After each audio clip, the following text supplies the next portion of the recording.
बजाओ बजाओ जरा झूम के बजाओ लाउडस्पीकर 90 एफएम में आज हम एक ऐसी शख्सियत को लेकर के आए हैं जिन्हें गोरखपुर, पूर्वांचल और उत्तर प्रदेश की सीमाओं में नहीं बांध सकते। अंतर्राष्ट्रीय स्तर पे भी आप गोरखपुर का नाम रोशन कर रहे हैं। आप गोरखपुर में जो लोग भी या पूर्वांचल में जो लोग भी आते हैं, पहले घंटाघर से गोपी कृष्ण सर्राफ, बाल कृष्ण सर्राफ और गोपी कृष्ण सर्राफ, ये दो ऐसे नाम हैं जो गोरखपुर का जब भी इतिहास ज्वेलरी का लिखा जाएगा तो उसमें ये दो नाम ये दोनों नाम सुनहरे अक्षरों में लिखे जाएंगे। 1940 से ये यात्रा शुरू हुई और आज हमारे बीच अतुल सर्राफ जी हैं और उनके छोटे भाई अनूप सर्राफ जी हैं।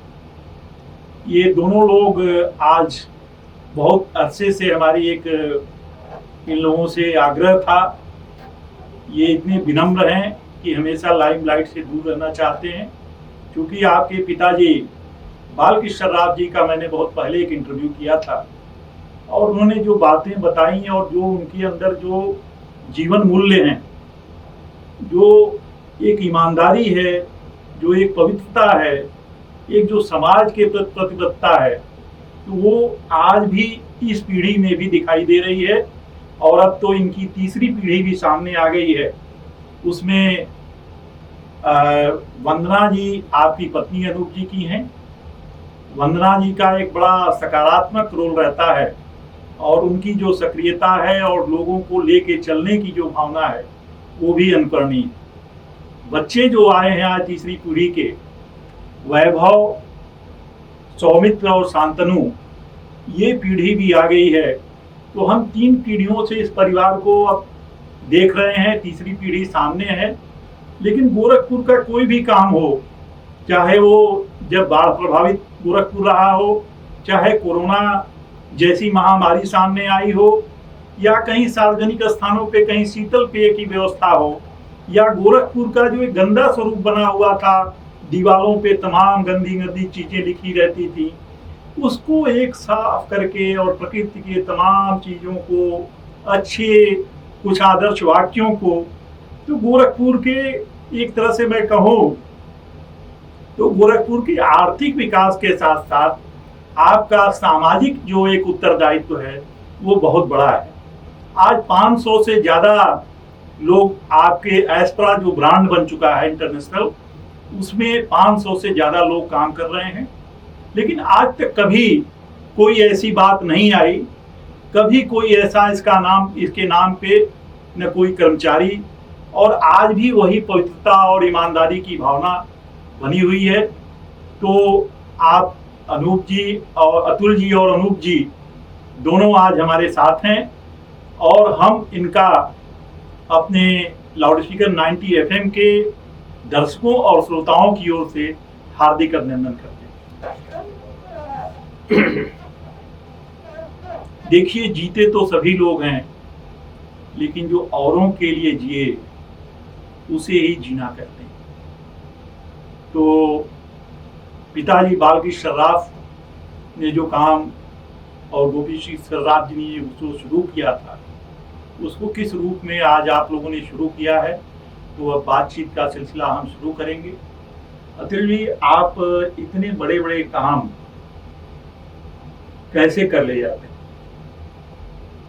सबसे पहली बात, आपने हम लोगों को अपॉर्चुनिटी दी यहाँ लोगों के सामने अपनी बात रखने की। मैं प्रयास करूंगा कि लोगों तक कुछ अच्छा संदेश पहुंचा सकूं, उनके जीवन में भी कुछ बेहतर बदलाव कर सकूं। तो सबसे पहली बात जो आपने पूछी, एक प्रश्न पूछा कि आप बड़े बड़े कार्य कैसे करते हैं, ये श्रेय हम लोग के डीएनए में आया हुआ है। पिताजी ने जब व्यापार शुरू किया तो बहुत छोटे से शुरू किया, मगर उन्होंने वास्तविकता में कर्म योगी रहे पिताजी। उन्होंने सिर्फ कर्म को महत्व दिया, उन्होंने अपनी ड्यूटी को, अपने मेहनत में किसी भी तरह की कोई कोताही नहीं की। ईमानदारी की बात करें तो वैल्यूज को उन्होंने हमेशा महत्व दिया प्रॉफिट से ज़्यादा। उनका हमेशा कहना रहा है कि पैसा बहुत कुछ है मगर पैसा सब कुछ नहीं, नैतिकता से ऊपर पैसा नहीं हो सकता। तो पिताजी ने हम लोग को सिखाया कि काम करो और नैतिकता को कभी मत छोड़ो, सफलता हमेशा मिलेगी। तो ये हम लोग के डीएनए में आया है। तो और दूसरा कि काम को काम समझने से वो बड़ा हो जाता है। अगर आप काम को खेल के जैसे लें, एक प्लेजर के जैसे लें, अपॉर्चुनिटी के जैसे लें, तो वो कभी भी बड़ा नहीं होता। तो आप काम है, उसको ईमानदारी से, मेहनत से, नैतिकता के साथ करें तो कोई भी काम हो सकता है। दूसरी सबसे बड़ी बात होती है सफलता के लिए कि काम बड़ा है कि छोटा है, वो होती है टीम। ईश्वर की कृपा से हम लोगों के पूरे परिवार में वो डीएनए ऊपर से ट्रैवल करता हुआ आ रहा है। हमारी जो नई पीढ़ी है उसमें भी वही डीएनए है। और हम लोग आज जो समाज का वातावरण है कि परिवार टूटते जा रहे हैं, आज भी हम लोग एक साथ रहते हैं, पूरा परिवार एक डिसीजन लेता है। और हमारे परिवार में कोई भी व्यक्ति, चाहे वो छोटा बच्चा हो चाहे बड़ा बच्चा हो, अगर उसने कोई कमिटमेंट कर दिया तो उसका कमिटमेंट पूरे परिवार पे मान्य होता है। तो ये जो परिवार की एकता है हमारी, यह एक बहुत बड़ा कारण है कि बड़ा कार्य भी बड़ा नहीं लगता। जी जी, क्योंकि करने वाले लोग सब मिलकर करते हैं। एक आपने आदर्श परिवार की बात की। मुझे लगता है कि आप लोगों का जो जीवन दर्शन कोई ना कोई संतों का प्रभाव आपके परिवार पर रहा है। मुझे ऐसा, चूंकि आप लोग राष्ट्रवादी विचारधारा से प्रभावित हैं और मुझे लगता है कि बहुत सारे जनसंघ के जो लोग थे वो लोग भी आपके घर आया करते थे। तो आज जो समाज में सबसे बड़ी बात है कि बिजनेस, जो भी काम आपने कहा कि बिजनेस या जो भी काम हो, उसमें लोक को जब आप इन्वॉल्व कर देते हैं, लोक जब सामने रखते हैं, तो आज जो आपका एस्प्रा ब्रांड है, आप शुरू में आपने 2003 में इसको शुरू किया था। बिल्कुल, एम आई राइट? बिल्कुल सही, बिल्कुल आपको याद है। तो 2003 के बाद ये ब्रांड आज घर घर तक पहुंच चुका है जी। और इतनी वैरायटीज आ गई कि मुझे लगता है कि किसी ने इस फील्ड में इस पर सोचा भी नहीं होगा, इसकी परिकल्पना भी नहीं होगी, तब आपने ये काम, तो आज जिस शीर्ष पर आप बने हुए हैं, इस पर बने रहने के लिए एक बड़ी चुनौती है। कितनी मेहनत आपको करनी पड़ती है? सबसे पहली बात कि मेहनत का बहुत एहसास नहीं होता, क्योंकि मैं दोबारा कहूंगा, यूनिटी, हम लोग के परिवार में एका है और हम लोग सबको मिलके एक ही दिशा में सोचते हैं। हमारे परिवार का हर व्यक्ति वो नैतिकता से प्रेरित है और वो हमेशा विकास के बारे में सोचता है, डेवलपमेंट के बारे में सोचता है। जैसा कि हम लोगों के नाम एस्ट्रा में भी है, ऐश्वर्य एंड प्रगति। हमारा मानना है कि ग्राहक के ऐश्वर्य से ही हमारी प्रगति है, यानी हम अपनी प्रगति के पहले ग्राहक के ऐश्वर्य को पहले ध्यान में रखते हैं। ये सोच हमारे परिवार के हर व्यक्ति की है। आपने जो भाई साहब ने, जो पिताजी ने और फिर भाई साहब ने, आपने मुझे बताया कि आपसे 11 साल आप इनसे छोटे हैं, तो जो बिजनेस का काम है और सामाजिक एक प्रतिबद्धता का काम, दोनों के बीच आप संतुलन कैसे बनाए रखते हैं? परिवार के और समाज जी, देखिए, जब आप समाज को समाज की तरह नहीं एक परिवार की तरह मानेंगे तो आपको लगेगा कि ये हमारे परिवार का ही एक एक्सटेंशन है। तो हम लोगों को हमेशा से समाज से, अच्छे कार्य करने वालों से हमने प्रेरणा ली है और कोशिश ये किया है कि भगवान की दया से जो भी हमारी कमाई होती है उसका एक अंश हम समाज के ऊपर, चूंकि समाज का अधिकार भी है, आज जो भी हम हैं वो समाज के सपोर्ट से हैं और हम इस शहर में आज इतने वर्षों से है, एक परिवार जैसा माहौल है हमारे लिए। ये शहर नहीं, हमारा परिवार ही है। तो जो सोशल ऑब्लिगेशंस होती हैं, हमारा प्रयास ये होता है कि जहाँ जो चीज़ की आवश्यकता है वो लोगों को मिले और समाज का भी और ग्राहकों का भी हमारे प्रति विशेष मैं उनका आभार भी व्यक्त करना चाहता हूं कि उनका अटूट एक विश्वास है हमारे ऊपर, और हमारा भी नित्य दिन यही मतलब प्रयास रहता है कि हम उनके विश्वास की कसौटी पर सही सही उतरें। और जिस दिन ये सोच लोगों के मन में आ जाएगी कि उनका परिवार केवल वो 5-7 लोगों में सीमित नहीं है, उनका आस पड़ोस, उनका शहर भी उनका परिवार है, तो हमको लगता है कि इस परिवार में ही नहीं, इस पूरे देश में बहुत बड़ी क्रांति आ जाएगी, जो कि समाज जिस प्रकार से टूट रहा है वो एक संयुक्त रूप से हमारे देश में वो एकता आएगी, जिससे कि हमारा देश जो है आर्थिक रूप से और सामाजिक और धार्मिक हर दृष्टिकोण से, हर प्रकार से वो विश्व में अव्वल हो जाएगा, जैसे प्राचीन समय में हुआ करता था। जी जी जी। एक बात और आती है कि जब भी गोरखपुर में मैंने ये प्रायः देखा है कि जहां भी कहीं जरूरत होती है तो आप लोग क्या कुछ अपनी ओर से आपने कोई टीम बना रखी है कि जहां किसी हॉस्पिटल में या जहां किसी पब्लिक प्लेस पे कि कोई जरूरत हो वहां आप जा करके उस काम को करते हैं? जी, इसके लिए हमारी टीम भी है और हम लोगों का भी पर्सनल इंटरेस्ट रहता है इसमें कि जहाँ जिस प्रकार की आवश्यकता है हम वहाँ उनके हेड ऑफ डिपार्टमेंट से मुलाकात करते हैं और उनसे पूछते हैं कि यहाँ पर आम पब्लिक जो आती है, जैसे हॉस्पिटल्स में जो मरीज है उसके साथ बहुत सारे अटेंडेंट्स आते हैं जिनके पास ना खाने पीने की अच्छी व्यवस्था रहती है, ना रहने की अच्छी व्यवस्था है, ना साफ पानी की व्यवस्था है। तो जहाँ जैसी आवश्यकता होती है हम लोग का प्रयास रहता है कि उस चीज को हम वहाँ पे पूरा कर सकें। अभी जो गोरखपुर एक समय में मुझे याद है, मुझे बचपन से मैं देख रहा हूँ जी कि गोरखपुर की जो दीवारें थी वो इतनी गंदी थी। मुझे लगा, मैं एक दिन आया, मैं नोएडा था, तो मैं जब लौट के आया तो सारी दीवारों पे इतनी रीता वाटका की दीवार पे देखा, तो हमने पूछा तो लोगों ने कहा कि नहीं भाई वो एस्प्रा वाले लोग। तो ये थीम कहाँ से आपके दिमाग में आई? यह थीम वॉल ग्राफिटी की, जी। यह थीम वंदना जी के दिमाग में आई थी। अच्छा अच्छा अच्छा। और ये लगा कि शहर में हम लोग निकलते हैं, शहर हमारा है, केवल घर हमारा नहीं है, पूरा शहर हमारा है। इस भावना के साथ लगा कि शहर को और सुंदर बनाया जाए। तो हम लोगों ने सबसे पहले डीएम ऑफिस की दीवार को, रौतेला साहब थे उस समय, जी जी जी, रौतेला साहब से परमिशन लेके हम लोगों ने उस दीवार को ठीक करा के ग्राफिटी कराया था, वॉल पेंटिंग कराई थी और तमाम सोशल मैसेज हम लोग देना चाहते थे। जो हम लोगों ने प्रयास किया कि शहर सुंदर भी लगेगा और चलने वाले लोग जब उसको पढ़ेंगे तो कहीं ना कहीं हमारी आगे आने वाली नई पीढ़ी के दिमाग में वो चीजें एक पैठ बनाएगी जिसका असर समाज को दिखेगा। तो वो परमिशन लेके हम लोगों ने सबसे पहले उस वॉल को स्टार्ट किया था। उसमें कुछ टीम बाहर की आई थी और कुछ हम लोगों ने यूनिवर्सिटी के आर्ट फैकल्टी के बच्चों को भी शामिल किया था।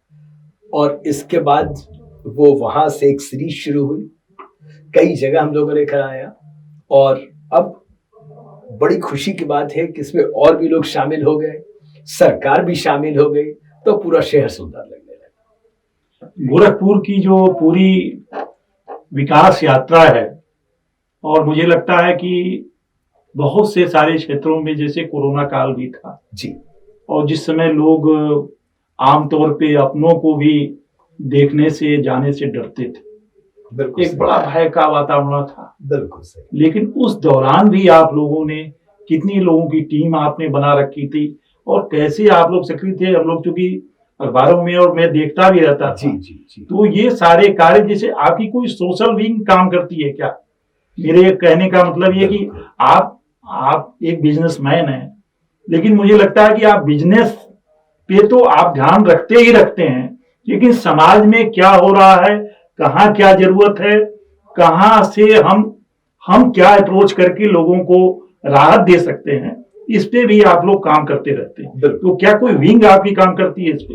एस्प्रा फाउंडेशन करके जी, एक हम लोगों ने विंग बना रखा है जी, जिसके सदस्य हम लोग के पूरे परिवार ही नहीं, पूरा एशपा परिवार में मैं उन सबको मानता हूं जो एशपा से जुड़े हुए हैं। जी जी। हमारे जितने कर्मचारी हैं वो सब एशपा परिवार के सदस्य हैं, वो सब उसके मेंबर हैं, और वो लोग, ये टचवुड बाय गॉड्स ग्रेस, ये डीएनए ऊपर से लेके उन तक फ्लो कर रहा है।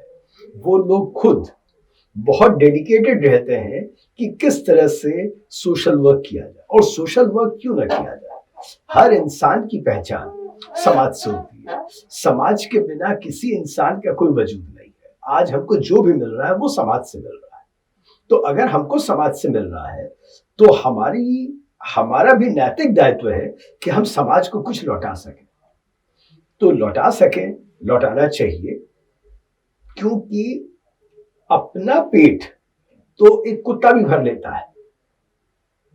इंसान में और जानवर में यही तो फर्क होना चाहिए, इसीलिए इंसान सामाजिक प्राणी है। तो आज हम लोग को परिवार में, हम लोग के एशप्रा फाउंडेशन में अगर कहीं भी कोई आवश्यकता होती है, अगर कोई पहलू हम लोग की नजर से चूक रहा होता है, तो हमारे कर्मचारी बोलने लगते, भैया वहां पर आजकल बड़ी दिक्कत है, वहां कुछ करना चाहिए, हम लोग को वहां कुछ करना चाहिए। हम लोगों ने एक मुहिम निकाली, एक शपथ देश के नाम जी। उसके पीछे भावना ये थी कि हर आदमी कम से कम ₹1 रोज शहीदों के परिवार के लिए निकाले। ₹1 का महत्व नहीं है, उस सोच का महत्व है कि जब आप वो निकालेंगे तो आप कम से कम उनके बारे में सोचेंगे। उसमें भी एशप्रा परिवार के लोग बड़े मतलब मन से लगे हुए हैं, तो उनकी सोच है ये। कहीं वृक्षारोपण करना हो तो, कहीं बाढ़ में जाना हो तो, हर जगह खुद एशप्रा परिवार की टीम लगी रहती है उसको करने के लिए। और यह ईश्वर की कृपा है कि यह प्रेरणा मुझे देनी नहीं पड़ती, यह प्रेरणा उनमें स्वतः आ जाती है।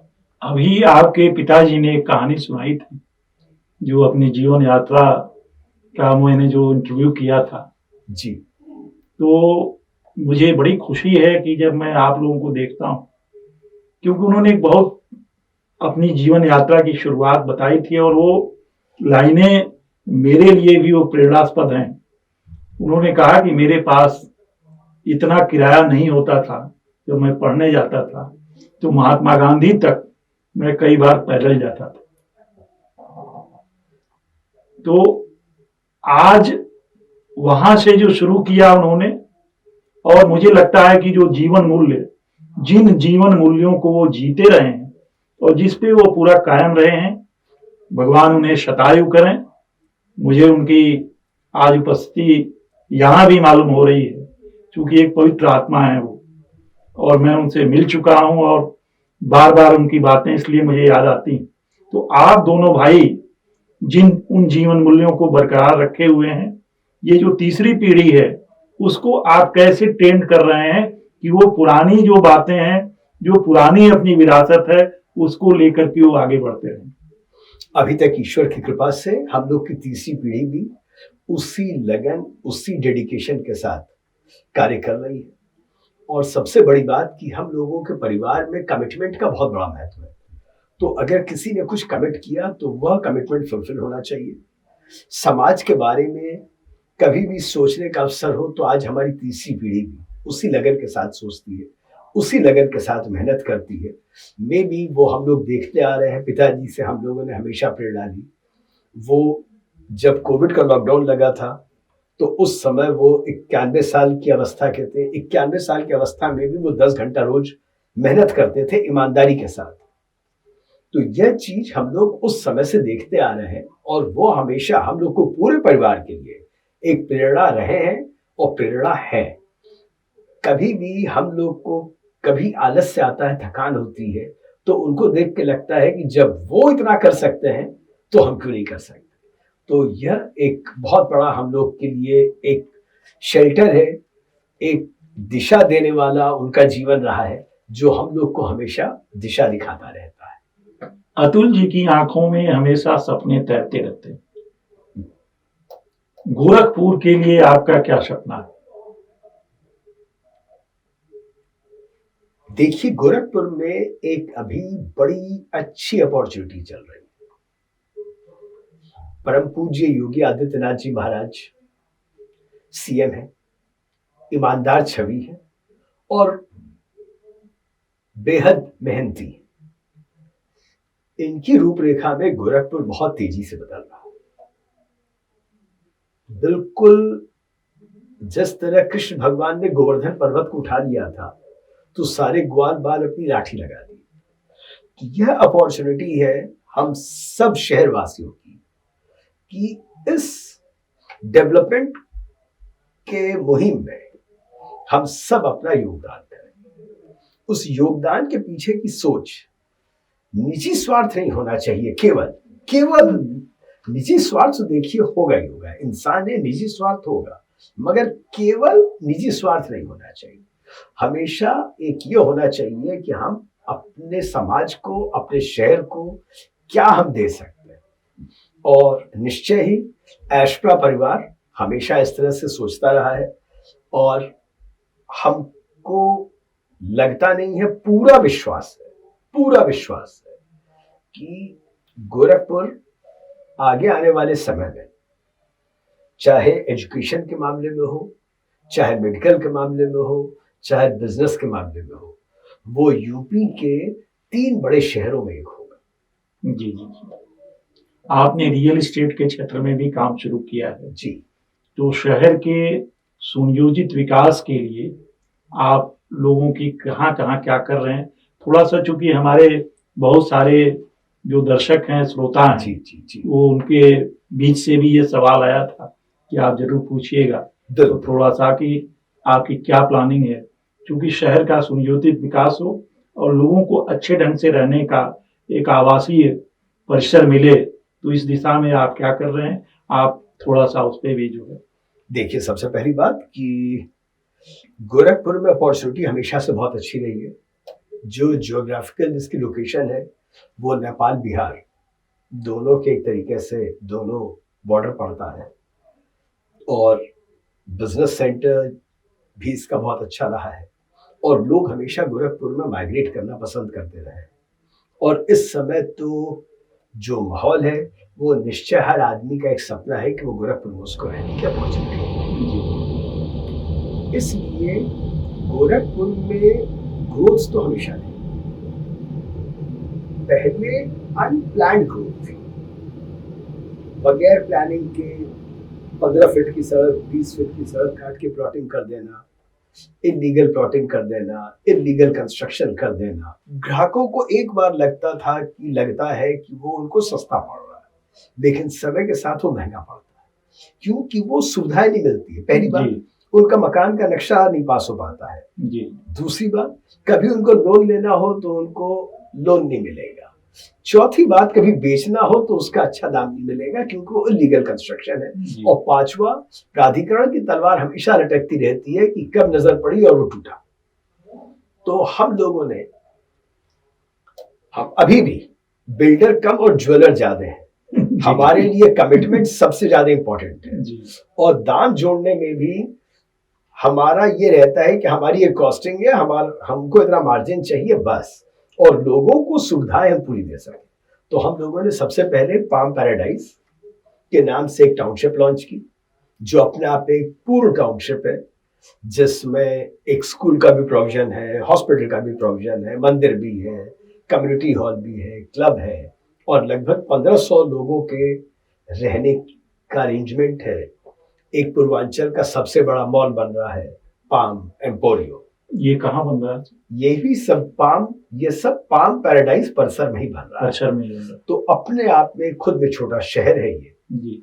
और ये पूरा प्लान है, प्राधिकरण से नक्शा पास है, चाहे पार्क की बात हो, रोड की चौड़ाई की बात हो, सीवर की लाइन की बात हो, वाटर हार्वेस्टिंग की बात हो, हर चीजों का ध्यान रखा गया है। हरियाली खूब लगाई गई है, एनवायरमेंटल क्लियरेंस लिया गया है, कितना भी पानी आ जाए, कितना भी बारिश हो जाए, वाटर लॉगिंग नहीं होती है और जितना बारिश का पानी है उसमें से आधे से अधिक पानी हम वापस धरती में रिचार्ज करते हैं।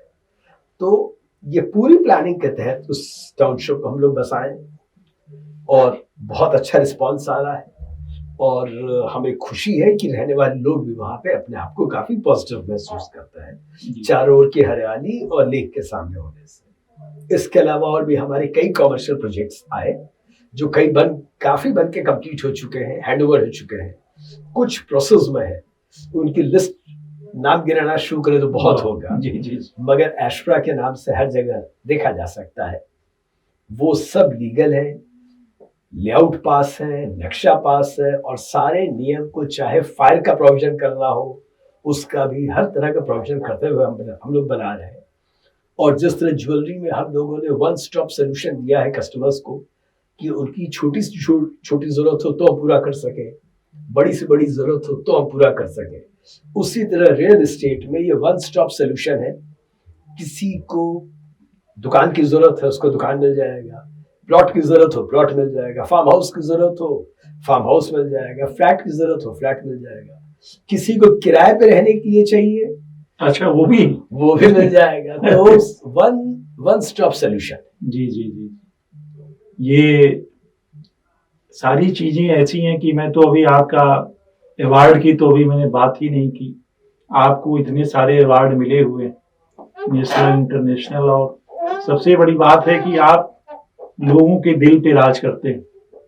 ये जो वहां लोग जाते हैं आपके प्रतिष्ठानों पे, मैंने आज तक कभी किसी कर्मचारी का विवाद नहीं देखा। ये मतलब जो लोग काम करते हैं, एक जो कहते थे कि मतलब एक कि कर्मचारी और मालिक के बीच कितना अच्छा समन्वय है, इसका एक उदाहरण आपके प्रतिष्ठान है।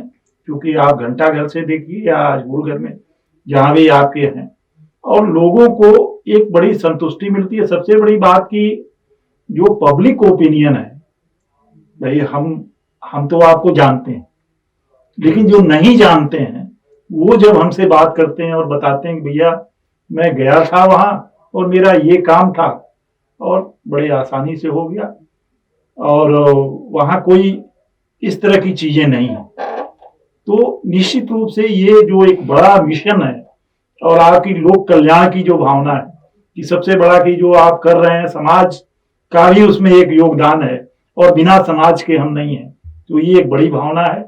और हम लोग यही चाहते हैं कि आप आगे भी इस तरह के काम जो आपके पिताजी ने और आपके चाचा जी ने जो शुरू किया था, उस मिशन को ऐसे ही बढ़ाते रहें। और गोरखपुर के लिए कोई नई चीज हो, आपके दिमाग में कुछ और करने जा रहे हो, तो हम चाहेंगे जो यंगस्टर्स हैं, बहुत सारे यंगस्टर्स भी सुन रहे हैं, अतुल सर्राफ एक दिन में नहीं हो जाते, एक बड़ा समय लगता है वहां से उठ करके। तो हम बहुत सारे जो यंगस्टर्स अपना नया स्टार्टअप शुरू करना चाहते हैं, कुछ के मन में अभी पढ़ाई कर रहे हैं कि ये रहता है कि हम भी कुछ करेंगे, तो उनके लिए भी मैं चाहूंगा कि आप दोनों भाइयों के जरिए एक संदेश मिले।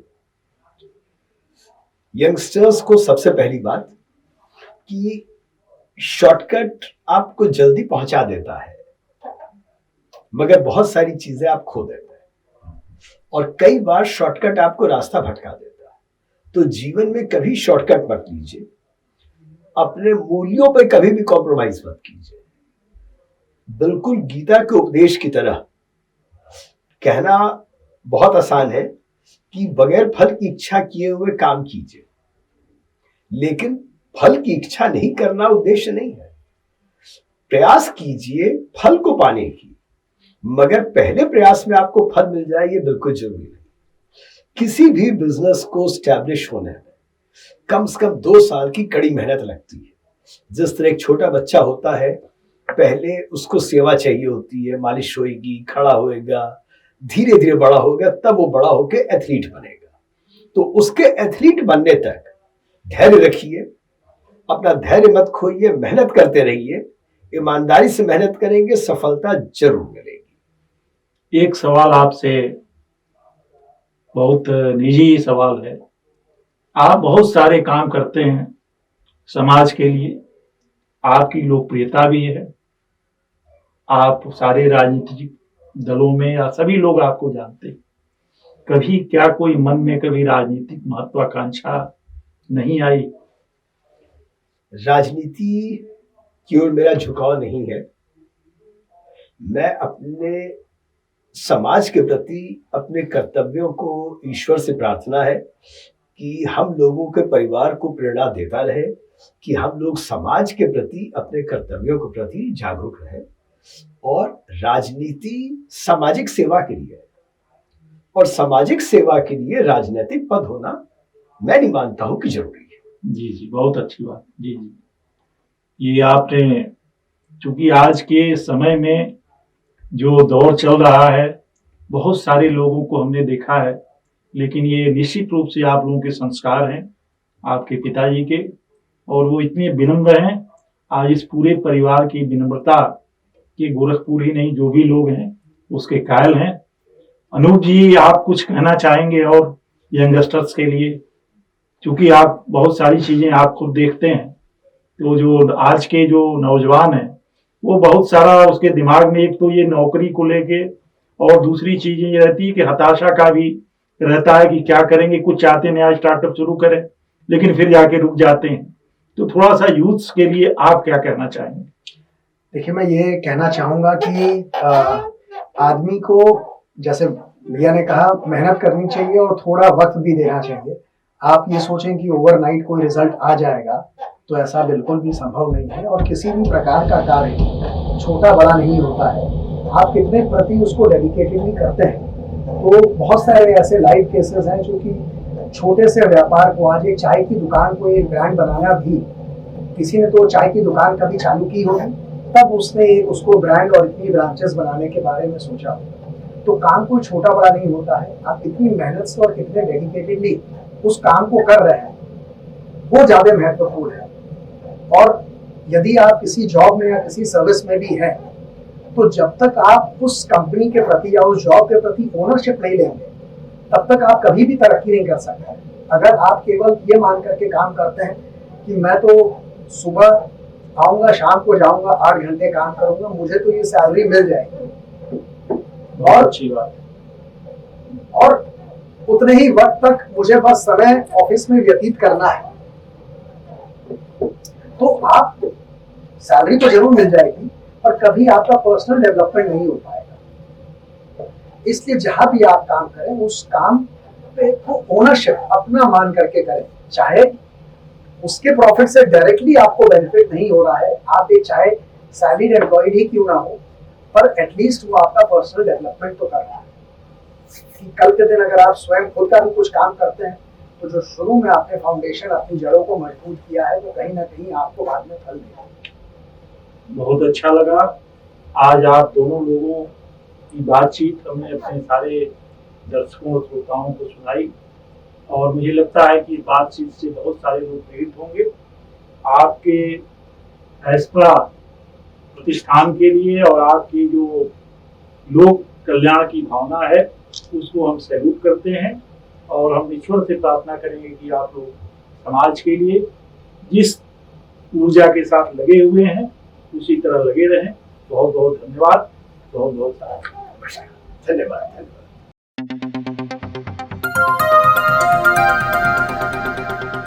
बजाओ जरा झूम के बजाओ, बजाओ बजाओ जरा झूम के बजाओ।